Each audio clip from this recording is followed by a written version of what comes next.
دیکھو حضرت خدیجہ الکبریٰ رضی اللہ تعالیٰ عنہا نے حضور اقدس صلی اللہ علیہ وسلم کو کیسے ہمت بڑھائی اور کیسے آگے بڑھایا. ہمارے یہاں کے ہوتی تو کہتے کہ ہاں میں جانتی ہوں، تو اب تم نبی بن گئے، اپنے آپ کو پتہ نہیں کیا سمجھنے لگے، تمہارا یہ نہیں ہے، وہ نہیں ہے، وہ نہیں ہے، وہ نہیں ہے، کچھ تم نہیں بن سکتے، اور یہ سب بکواس ہے، دماغ خراب ہے، دماغ کا علاج کراؤ. سمجھ میں آئے نہیں؟ اسپتال جاؤ، پھر سب کے پاس تعویذ لینے کے لیے جاؤ. یہ اس قسم کی چیزیں ہماری عورتیں بتاتی. حضرت خدیجہ الکبریٰ رضی اللہ تعالیٰ عنہ نے حضور اقدس صلی اللہ علیہ وسلم کو، جو حضور صلی اللہ علیہ وسلم کے اخلاق حسنہ تھے، ابھی نبی نہیں تھے لیکن اس زمانے میں بھی ایسا کیا کرتے تھے، وہ چیزیں ابھی تمہارے سامنے ہیں. کہ اگر پیسے کماتے تھے تو اپنے کے لیے نہیں بلکہ معدوم لوگوں کے لیے، کہ جن کے پاس کچھ بھی نہیں ہے ان کو پیسے کمائے ان کو دے دیے، کمائے ان کو دے دیے. لقد خشیت علی نفسی فقالت خدیجہ کلا واللہ ما یخزیک اللہ ابدا انک لتصل الرحم وتحمل الکل وتقسب المعدوم وتقرئ الضیف وتعین علی نوائب الحق. اللہ تبارک و تعالیٰ کی طرف سے جو آسمانی مصیبتیں آ جاتی ہیں اس میں تو سب یکساں برابر شریک ہوتے ہیں، لیکن اس میں بھی آپ ان لوگوں کی نصرت کرتے ہیں، مدد کرتے ہیں، اس کو پھر سے بسانے کی کوشش کرتے ہیں، پھر سے اس کو جمانے کی کوشش کرتے ہیں. اس وجہ سے آپ بالکل فکر نہ کریں.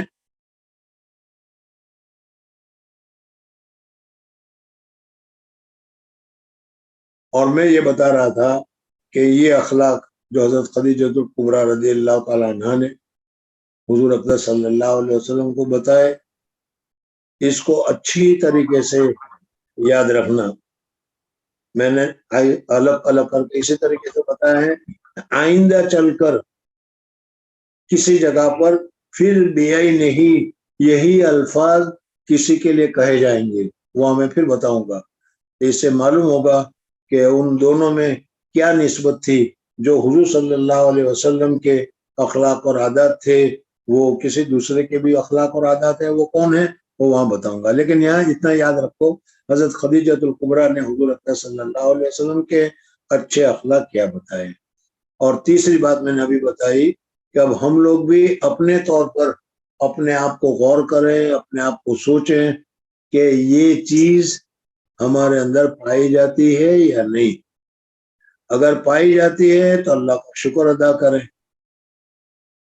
اپنے پیسے سے کسی کو مدد کرنا، اپنے حالات سے کسی کو مدد کرنا، کسی گرے پڑے کو سہارا دینا، کسی کمزور کو ہمت دلانا، سمجھ میں آ گیا نہیں؟